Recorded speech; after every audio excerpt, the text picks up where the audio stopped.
The Silent Colony.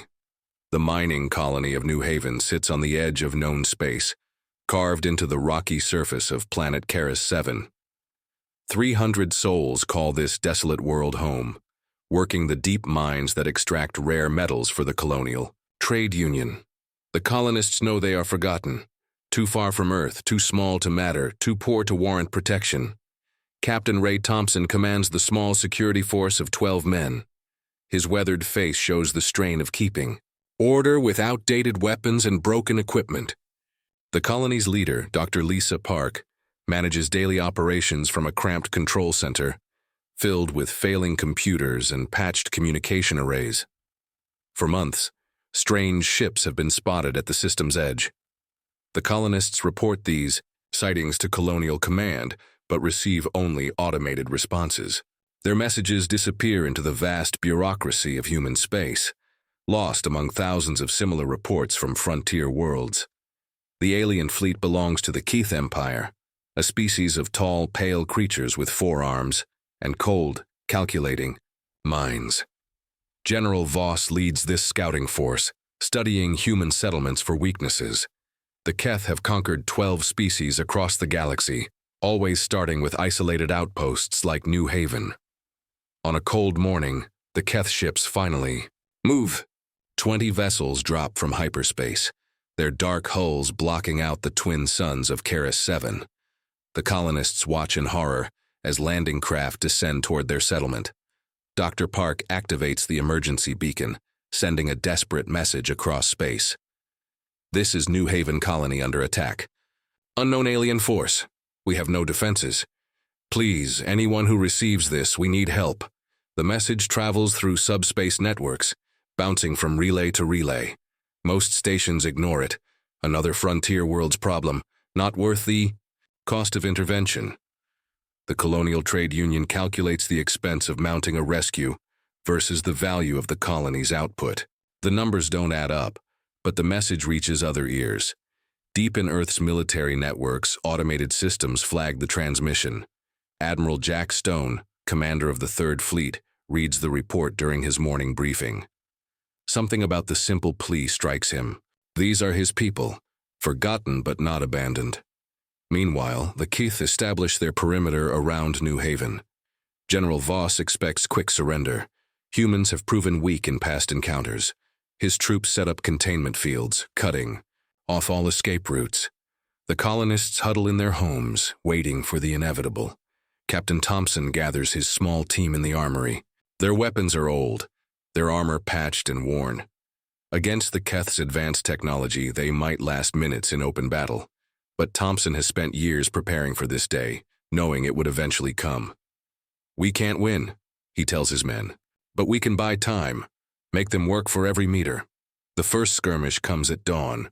Keth warriors advance on the main settlement, their energy weapons carving through the colonists' barricades. Thompson's security team fights from building to building, using their knowledge of the colony's layout to stage ambushes and retreats. Dr. Park continues broadcasting their situation, her voice growing hoarse as hours pass. The colony's power grid flickers under the assault, and their communication array suffers damage from Keth fire. Still, she maintains the signal, hoping someone, somewhere, is listening. In the mines below, civilian colonists prepare for the worst. Families gather in the deepest tunnels, sharing what food and water they have. Children ask questions their parents cannot answer. The adults speak in whispers about the stories they've heard. What happens to colonies that fall to alien raiders? General Voss grows impatient with the resistance. These humans should have surrendered by now, following the pattern of other species. Instead, they fight with desperate courage, using improvised weapons and guerrilla tactics. Several of his warriors have fallen to human cunning.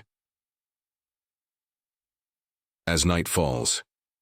Over New Haven, the battle continues. Thompson's force is down to 8 men, their ammunition running low. The colony's defenses are crumbling, and the Keth prepare for their final assault. Dr. Park's last transmission echoes across the void, a prayer cast into the darkness of space. Unknown to the colonists, their message has triggered something unexpected. Fleet Admiral Stone has made his decision, overruling the Colonial Trade Union's cost analysis. The Third Fleet is already moving, humanity's most powerful warships charging their hyperspace drives. But New Haven doesn't know help is coming. As the Keth close in for the kill, the colonists face what they believe are their final hours. They think no one heard their call. No one cares enough to risk the journey to their forgotten world. They are about to learn how wrong they are. The fleet awakens. Admiral Jack Stone stands on the bridge of the battleship Defiance, watching his fleet assemble in Earth's outer orbit. 57 warships answer his call. Destroyers, cruisers, and the massive dreadnought Retribution. This is humanity's largest military response in 20 years, all for a mining colony most officials had written off as expendable. Stone's weathered hands grip the command rail as reports flow in. The Third Fleet hasn't seen combat in a decade, but his crews are ready. Veterans mix with eager young officers, all united by a simple truth: no human settlement fights alone. Admiral, the Colonial Council is demanding explanations, reports Commander Kate Mills, his chief of staff. They want to know why we're mobilizing without authorization. Stone's jaw tightens. The politicians care more about budgets than lives, treating colonies like inventory items. Tell the Council that emergency provisions allow fleet deployment to protect human civilians. They can file their complaints after we bring our people home. Aboard the destroyer Phoenix, Captain Mike Torres briefs his crew. Many are first-generation spacers, born on colony worlds themselves. They understand what it means to be forgotten by Earth's bureaucrats. The ship's marine contingent checks their equipment, preparing for ground assault operations. The heavy cruiser Thunder carries specialist units, engineers, medics, and rescue teams. Captain Anna Walsh reviews intelligence reports about the alien attackers. The few details available paint a grim picture of a technologically advanced enemy with a history of enslaving conquered populations. In the fleet's communications center, technicians work to track New Haven's signal. The colony's transmissions are weak and intermittent, suggesting their equipment is failing under attack. Each broken message reinforces the urgency of their mission. "Signal strength dropping, sir," reports the communication officer. "They're still fighting, but barely." Stone nods grimly. Time is their enemy as much as the aliens.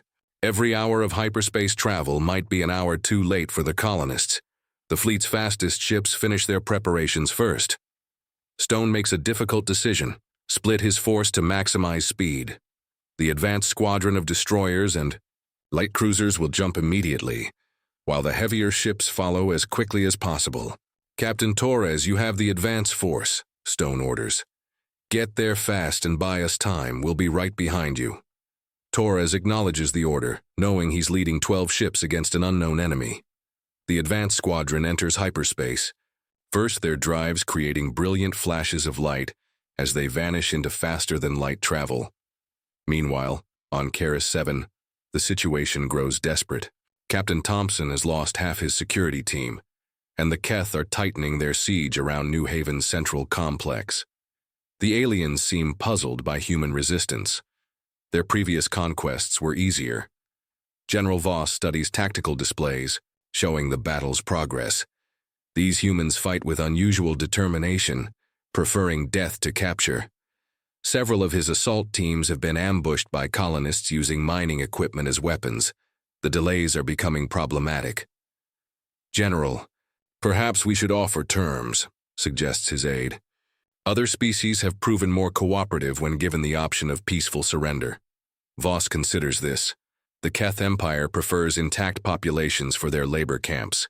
Dead humans serve no purpose. Prepare a surrender demand. Promise them fair treatment under Keth law. Dr. Park receives the alien transmission in her damaged command center. The message is clear: surrender now or face complete destruction. The alien commander promises to spare civilian lives if the colony submits immediately. She looks at the faces around her: colonists who trusted her leadership, families who came to Keras 7 seeking better lives. The weight of their survival rests on her decision, but something in her refuses to give up hope. Send our reply, she tells the communication officer. New Haven Colony does not surrender. We are human beings, and we stand free. The defiant response reaches General Voss, confirming his assessment of human stubbornness. He orders the final assault for dawn, when his warriors can advance under covering fire from their ships. But across the galaxy, help races toward New Haven at impossible speeds. The advance squadron pushes their hyperdrives beyond safety limits, trading caution for precious hours. Captain Torres plots their approach, knowing they'll arrive outgunned and outnumbered. In the deeper tunnels of New Haven, colonist families gather for what might be their last night. Parents tell children stories of Earth, of blue skies and green forests. The elderly share memories of times when humanity reached for the stars with hope instead of fear. Above ground, Thompson's remaining security team prepares for the final battle. Their ammunition is nearly gone, their equipment failing, but they've bought time for the evacuation of civilians, and perhaps, impossibly, for rescue to arrive, as the alien fleet tightens its grip on New Haven. None of them know that humanity's war machine is already in motion, driven by a simple principle that defines their species. No one gets left behind. First contact. The advanced squadron drops out of hyperspace at the edge of the Karis 7 system, their sensors immediately detecting the alien fleet surrounding New Haven. Captain Torres stares at the tactical display aboard Phoenix. 20 enemy vessels. Their designs unlike anything in human databases. Unknown configuration, reports his tactical officer. Energy signatures suggest advanced weapons and shielding. They outgun us 3-1. Torres studies the formation.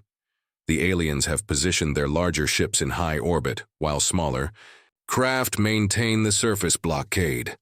It's a classic siege deployment, designed for overwhelming a helpless target. They weren't expecting company. All ships, maintain stealth approach, Torres orders. We need to get close before they detect. As the 12 human ships advance carefully, using the system's asteroid belt for cover. Their crews work in tense silence, knowing they're humanity's first line of defense for the trapped colonists. On the surface, Dr. Park's communication equipment picks up new signals, human ship transmissions, coded but unmistakable. Her hands shake as she adjusts the receivers, hardly daring to believe what she's hearing. "This is Captain Torres, Advanced Squadron 3rd Fleet," comes the transmission. "New Haven, we heard your call. Help is on the way." Park's voice breaks as she responds. "Captain Torres, this is Dr. Park, Colony Administrator. The enemy has us surrounded. We have maybe hours before they overrun our position." "Understood, Doctor. Keep your people down. We're going to make some noise." General Voss receives urgent reports from his sensor operators. New contacts approaching from the outer system. Configuration unknown but moving with purpose. The general's confidence wavers. His intelligence reported this system as isolated, with no military presence. "Identify those vessels," he commands. "If they're reinforcements, we need to deal with them before completing our conquest." The Keth fleet begins repositioning, their larger ships turning to face the approaching human force. This is exactly what Torres hoped for, drawing attention away from the planet and the helpless colonists below. All ships, attack formation. Torres broadcasts. "Target their heavy units first. Make them think we're the main force." The Phoenix and her sister ships accelerate toward the alien fleet, their weapons charging for battle. It's 12 ships against 20, outdated human. Technology against advanced alien systems. By every tactical calculation, they should be destroyed within minutes. But Torres has advantages the aliens don't expect. Human ships are built for punishment, their armor thick, and their crews trained for desperate situations. More importantly, they're fighting for their own people, not just following orders. The first exchange of fire lights up space around Karis 7. Human missiles streak toward Keth vessels while alien energy beams lance back in response. The destroyer ranger takes a direct hit, her shields flaring and hull breaching, but she stays in formation. "Direct hit on enemy cruiser," reports Phoenix's weapons officer. Their shields are down, hull damage visible. The Keth are surprised by human weapons' effectiveness. Their intelligence suggested primitive technology, but these missiles pack devastating warheads, and their energy weapons cut through shields with unexpected power. General Voss realizes he's facing a trap. These ships fight too well, coordinate too smoothly to be a random patrol. This is a planned rescue operation, which means more forces are coming. Signal all units, he orders. Prepare for immediate withdrawal. We'll complete the colony's destruction from orbit. But Torres anticipates this move. Second wave, execute flanking maneuver. Don't let them target the surface. 6 human destroyers break from the main battle line, racing to position themselves between the alien fleet and New Haven. Their sacrifice run draws fire from the larger Keth vessels, protecting the colonists below at the cost of terrible damage. The destroyer Bold takes multiple hits and begins to drift. Her engine's dead. But her weapons keep firing, her crew fighting even as their ship dies around them.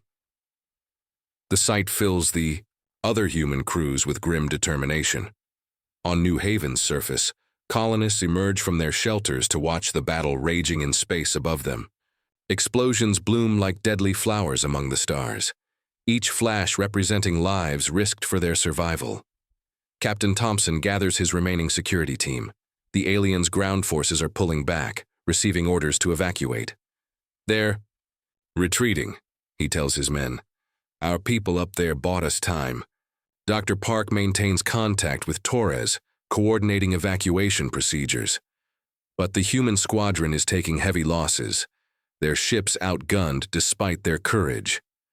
The Keth are regrouping for a final push that could destroy both the rescue force and the colony. Then new signals appear on long-range sensors, massive hyperspace signatures approaching fast. Admiral Stone's main fleet is arriving ahead of schedule, drawn by the sounds of battle and the desperate courage of their advance guard. The real fight is about to begin. The full fleet arrives. Admiral Stone's main battle fleet drops out of hyperspace, like an avalanche of steel and fire. 45 warships materialize at the edge of the Keras 7 system, their massive hulls bristling with weapons. The dreadnought Retribution leads the formation, her 2-kilometer length dwarfing even the largest Keth vessels. Admiral, advance squadron is heavily engaged, reports Commander Mills. They've taken significant casualties but held the line. Stone surveys the tactical display, watching Torres's battered ships fighting desperately against superior numbers. The Phoenix lists heavily, her hull breached in 3 places, but her weapons continue firing. It's exactly the kind of courage he expected. From his officers, all ships maximum acceleration, Stone orders. Form up on Retribution. Today we show these aliens what happens when they threaten human civilians. The sight of the approaching fleet sends shockwaves through both sides of the battle. General Voss stares at his tactical screens in disbelief. 45 warships. This isn't a rescue mission, it's an invasion force. How is this possible, he demands. Our intelligence said this species lacks unified military command. His aide checks the scanner readings again. General, those are Earth Fleet signatures. Their primary military force from the home system. They came for 300 colonists. The implications hit Voss like a physical blow. No rational species commits its main battle fleet to save a mining outpost. Either humans are completely irrational, or their society operates on principles the Keth don't understand. Aboard the Retribution, Stone opens a channel to all ships. This is Admiral Stone to all vessels. We came here for our people, but these aliens have shown us their true nature. They prey on the helpless and the isolated. Today we teach them that humans protect their own. The main fleet's arrival changes everything. Captain Torres's survivors pull back to join the larger formation, while the Keth fleet finds itself facing overwhelming opposition. Their 20 ships suddenly seem small against humanity's war machine. On New Haven's surface, colonists cheer as they watch the massive human fleet deploy. Dr. Park can barely speak through her emotions as she updates Admiral Stone on their situation. Admiral, we have 300 civilians in the deep mines, she reports. The enemy ground forces are pulling back, but they've planted charges throughout the settlement. Understood, Doctor. We'll handle the fleet while our Marines secure the surface. Keep your people safe. Stone turns to his fleet tactical officer. Signal the Marines. Launch all assault boats. I want every civilian off that planet within the hour. The human fleet advances in perfect formation, their weapons trained on the Keth vessels. General Voss finds himself in an impossible position. His ships can't match this firepower, but retreat means admitting defeat to a species they considered inferior. General, we should withdraw, urges his tactical officer. Our losses will be severe if we engage this force. Voss considers his options. The Keth Empire has never retreated from humans before. Such a precedent could encourage other species to resist, but losing his entire fleet would serve no purpose either. The decision is made for him when the Retribution opens fire. The Dreadnought's main batteries unleash a barrage that overwhelms a Keth cruiser's shields, reducing the vessel to scattered debris in seconds. The demonstration of power is unmistakable. All ships return fire, Voss orders. We'll make them pay for their arrogance. The space battle erupts in full fury. Human ships advance in coordinated waves, while Keth vessels attempt hit-and-run tactics. But Stone's fleet has advantages beyond numbers. Their crews have trained for fleet actions, while the Keth are used to fighting isolated targets. The heavy cruiser Thunder flanks the enemy formation, her missiles finding gaps in their defensive screen. Captain Walsh coordinates her attack with 2 destroyers, their combined firepower crippling a Keth battleship. But the aliens fight back viciously. Their energy weapons are more advanced than human technology, and several Earth ships take serious damage. The cruiser Defiant suffers a direct hit that penetrates her armor, killing dozens of crew members. Damage report, Stone demands as his flagship shudders under enemy fire. Hull breach on Deck 7, sir. Engineering reports power fluctuations in the main drive.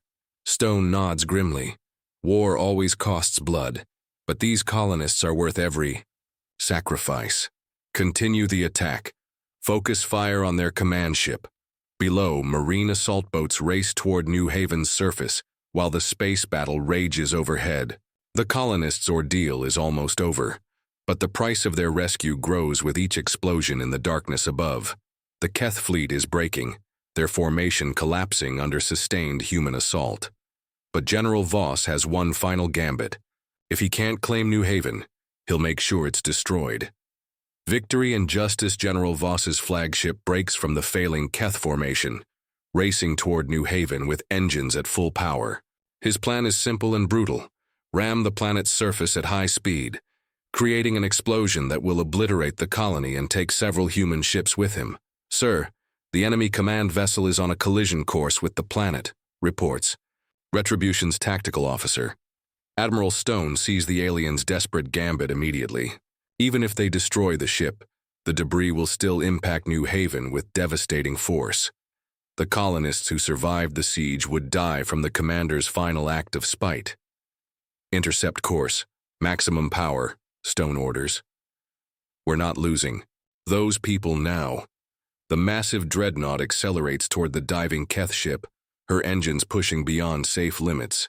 Around them, the space battle continues as the remaining alien vessels fight with the fury of trapped animals.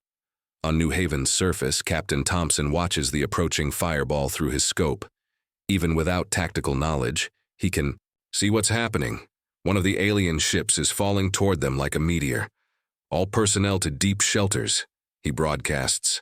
This might get rough. Dr. Park refuses to leave her command post, maintaining communication with the fleet above. Admiral Stone, we can see the ship coming. If you can't stop it, don't blame yourselves. You came for us. That's what matters. The Admiral's voice comes back steady and determined. Doctor, we didn't come this far to watch you die. Take cover. Prendez-y. Retribution intercepts General Voss's ship just kilometers above New Haven's atmosphere. The dreadnought's main guns fire at point-blank range, their massive shells punching through the alien vessel's hull. But Voss's ship is already committed to its death dive. All hands, brace for impact, Stone announces as the two ships collide. In a brilliant explosion that lights up Keras 7's sky, the Retribution's thick armor saves her from destruction, but the impact sends her tumbling through space, her hull cracked and her engines failing. Debris from both vessels rains down on New Haven, but the pieces are small enough that the colony's shelters protect the civilians. With their commander dead and their fleet shattered, the remaining Keth vessels attempt to flee, but Stone's captains are in no mood for mercy. Every alien ship that threatened human civilians must be accounted for. "This is Captain Torres to all ships," comes the transmission from the Phoenix. "No one escapes. They started this fight. We finish it." The pursuit lasts 3 hours as human ships hunt down the scattered Keth vessels. Their advanced technology means nothing against the coordinated fury of Earth's fleet. By the end, not a single alien ship survives to report back to their empire. On New Haven's surface, marine assault boats finally land near the colony. Hundreds of soldiers pour out, securing the area and beginning immediate medical assistance for the colonists. Major Sarah Collins leads the rescue operation, her teams working with practiced efficiency. "All civilians accounted for, sir." Collins reports to Admiral Stone. "We have wounded, but no fatalities among the colonists. The colony security team held them together." Stone feels a weight lift from his shoulders. "They came to save 300 people, and 300 people are going home." Dr. Park emerges from the command bunker to find Marines setting up a field hospital and engineers assessing the colony's damage. After days of believing they were abandoned, the sight of so many rescuers overwhelms her. "Dr. Park?" Major Collins approaches with a warm smile. "Admiral Stone sends his regards. We're here to take you all home." The evacuation takes 2 days as engineers salvage what they can from New Haven's facilities. The colonists pack their few belongings, preparing to leave the world that nearly became their grave. Captain Thompson shakes hands with Stone aboard the Retribution's damaged bridge. "Admiral, I need to ask, why did you come? The Colonial Council wrote us off as expendable." Stone's weathered face shows the conviction that drove him across the galaxy. "Captain, every human settlement matters. 300 people or 3 million, we don't abandon our own. That's what makes us human." The fleet departs Karis 7 with all colonists safely aboard.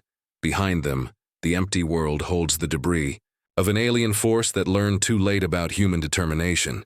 News of the rescue spreads throughout human space.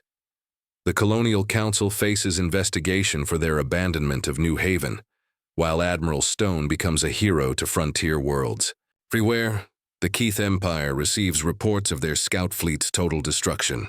For the first time in their expansion, they've encountered a species that fights not just for territory, but for principles. The implications terrify their war planners. Humanity has sent a message across the galaxy. Touch our people. Face our wrath.